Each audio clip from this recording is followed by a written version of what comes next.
Pengertian topologi jaringan adalah suatu metode untuk menghubungkan dua komputer atau lebih dengan menggunakan kabel UTP, fiber optik maupun tanpa kabel sebagai media transmisinya. Dalam hal ini akan sangat memungkinkan user bisa berkomunikasi dengan user yang lain dengan mudah walau berbeda tempat, baik dekat maupun jauh. Apa saja sih manfaat topologi jaringan? Yang pertama adalah arah jalur internet menjadi jelas, jadi memudahkan network engineer untuk melakukan konfigurasi. Yang kedua dapat meminimalisir biaya instalasi jaringan, karena semua sudah dihitung dengan matang dalam topologi jaringan, jadi minim kemungkinan perangkat kelebihan maupun kekurangan. Yang ketiga memudahkan dalam maintenance maupun upgrade di sisi network engineer, karena semua telah terstruktur dengan rinci. Pemberian label pada setiap kabel juga akan menjadi nilai plus. Dan yang terakhir penggunaan menjadi sangat mudah di sisi user, semua bisa saling berkomunikasi dengan baik.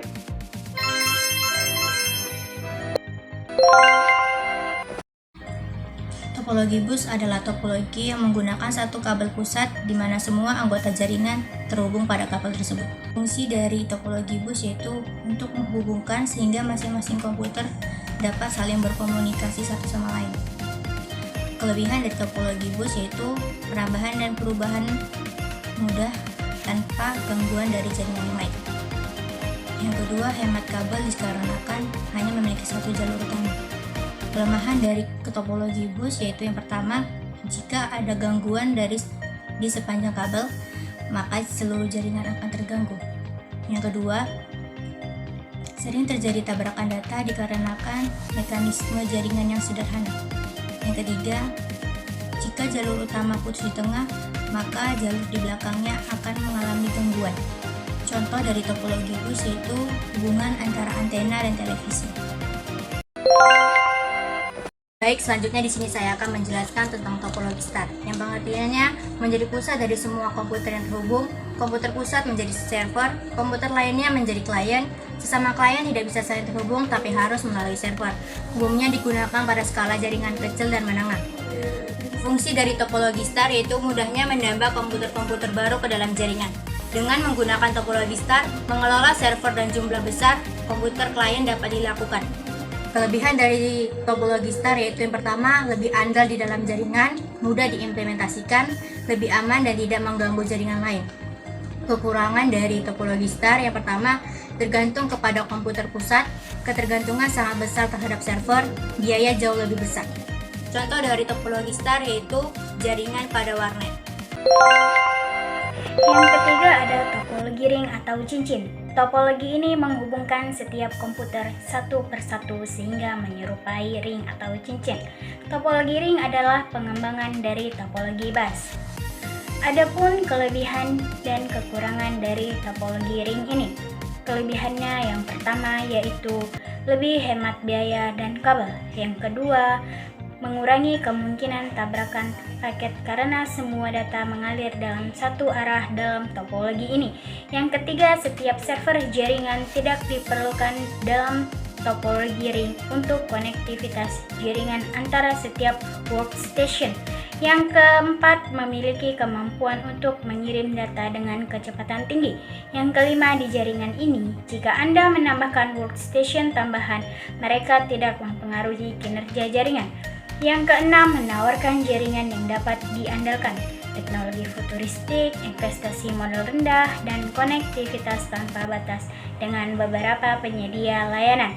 Yang ketujuh, dibandingkan dengan topologi bus, ia memiliki kinerja yang lebih baik di bawah beban jaringan yang berat. Adapun kekurangan dari topologi ring ini, yang pertama, topologi ini jauh lebih lambat dibandingkan dengan topologi star. Karena semua data dalam topologi ring harus melewati setiap workstation di jaringan yang membuatnya lebih lambat. Yang kedua, jika satu workstation mengalami kegagalan, seluruh jaringan akan terpengaruh. Yang ketiga, memerlukan teknisi yang handal. Yang keempat, memerlukan ketelitian tinggi di dalam implementasinya. Yang kelima, tidak scalable, yang artinya tidak mampu beradaptasi dengan cepat untuk mendukung pengguna baru dan aplikasi tanpa mengganggu atau mempengaruhi kinerja jaringan dan layanan yang lama. Contoh dari topologi ring yaitu jaringan ATM dan penggunaan database di back. Yang keempat yaitu topologi tree atau pohon. Topologi ini paling banyak digunakan atau diterapkan. Berbentuk geometris menyerupai pohon dan level teratas disebut root yang menjadi pusat utama komunikasi pada semua komputer. Level di bawahnya disebut sentral yang menjadi pusat bagi sejumlah komputer di level bawahnya. Adapun kelebihan dan kekurangan dari topologi tree ini. Kelebihannya yaitu yang pertama, scalable, yang artinya mampu beradaptasi dengan cepat untuk mendukung pengguna baru dan aplikasi tanpa mengganggu atau mempengaruhi kinerja jaringan dan layanan yang lama. Yang kedua, sangat banyak digunakan atau diterapkan. Yang ketiga, mudah diperbaiki. Yang keempat, mendukung koneksi point-to-point. Adapun kekurangannya yaitu yang pertama, berpotensi terjadinya collision atau tabrakan. Yang kedua, memerlukan maintenance atau cara untuk menjaga dan merawat jaringan komputer yang dilakukan secara berkala atau rutin pada skala jaringan besar. Yang ketiga, memerlukan perancangan yang matang. Yang keempat, apabila sentral dan root terganggu, maka komputer yang ada di bawahnya akan ikut terganggu. Adapun contoh dari topologi tree yaitu B-trees yang digunakan dalam bahasa pemrograman seperti Redis dan MySQL dan juga biasanya banyak digunakan di perkantoran. Yang keempat ada topologi mesh. Topologi mesh adalah topologi gabungan dari topologi ring dan topologi star. Topologi mesh ini merupakan suatu bentuk hubungan antar perangkat di mana setiap perangkat terhubung secara langsung ke perangkat lainnya yang ada di dalam jaringan. Jadi misalkan pada komputer satu ini dapat terhubung ke komputer 2, 3, 4, 5, dan 6. Begitu juga seterusnya. Lalu apa saja kelebihan dan kekurangan dari topologi mesh? Kelebihan dari topologi mesh yang pertama, mempercepat adanya deteksi terhadap kesalahan dan gangguan. Topologi ini mampu melakukan pendeteksian pada gangguan maupun kesalahan yang terdapat pada jaringan dalam waktu yang lebih cepat dan tepat. Dengan hal ini, pengguna akan mendapatkan informasi ketika jaringan mengalami kesalahan atau gangguan. Yang kedua, membantu meningkatkan keamanan data. Yang ketiga, aman dari imbas gangguan oleh komputer lainnya. Apabila salah satu komputer mengalami permasalahan dari segi jaringan, maka untuk komputer yang lainnya tidak akan terpengaruh. Selanjutnya, kekurangan dari topologi mesh. Yang pertama, proses instalasi rumit. Untuk proses instalasinya ini harus dilakukan oleh orang yang sudah ahli pada bidang komputer jaringan. Yang kedua, biaya yang dikeluarkan lebih banyak. Karena kabel yang digunakan pada topologi mesh ini banyak, tentunya biaya yang dikeluarkan juga banyak. Yang ketiga, tidak bisa digunakan dalam sehari-hari. Meskipun sudah mengeluarkan biaya yang tidak murah, topologi ini tidak dapat digunakan dalam memenuhi kebutuhan sehari-hari karena topologi ini memiliki jaringan yang tidak praktis. Selanjutnya yang terakhir ada topologi hybrid.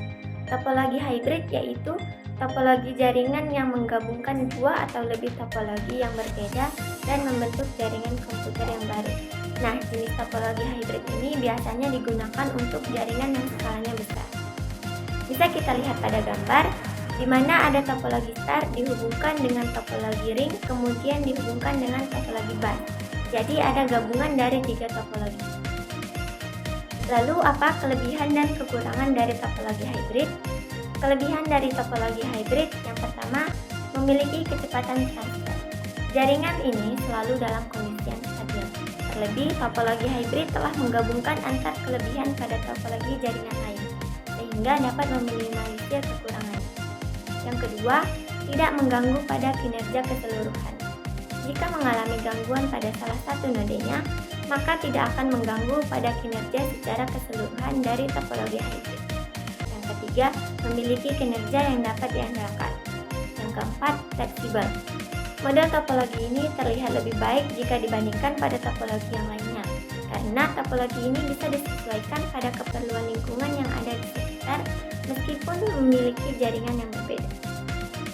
Adapun kekurangan dari topologi hybrid ini antara lain, yang pertama, pengolahannya yang rumit. Kerumitan tersebut disebabkan karena topologi ini menjadi gabungan dari beberapa jenis topologi yang tidak sama. Yang kedua, harus teliti.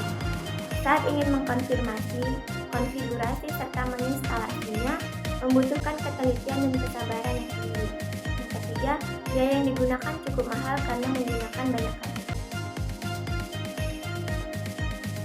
Kesimpulannya, secara garis besar, topologi jaringan itu merupakan pola susunan bagaimana komputer yang satu dihubungkan dengan komputer yang lainnya dalam sebuah jaringan.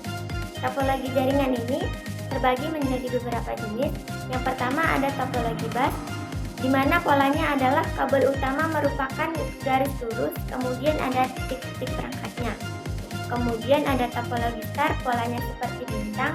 Ada topologi ring, di mana polanya melingkar membentuk seperti sebuah cincin atau lingkaran. Ada topologi tree yang merupakan gabungan dari topologi bus dan topologi star. Kemudian ada topologi mesh yang merupakan gabungan dari topologi star dan topologi ring. Nah, yang terakhir ada topologi hybrid yang merupakan gabungan dari dua atau lebih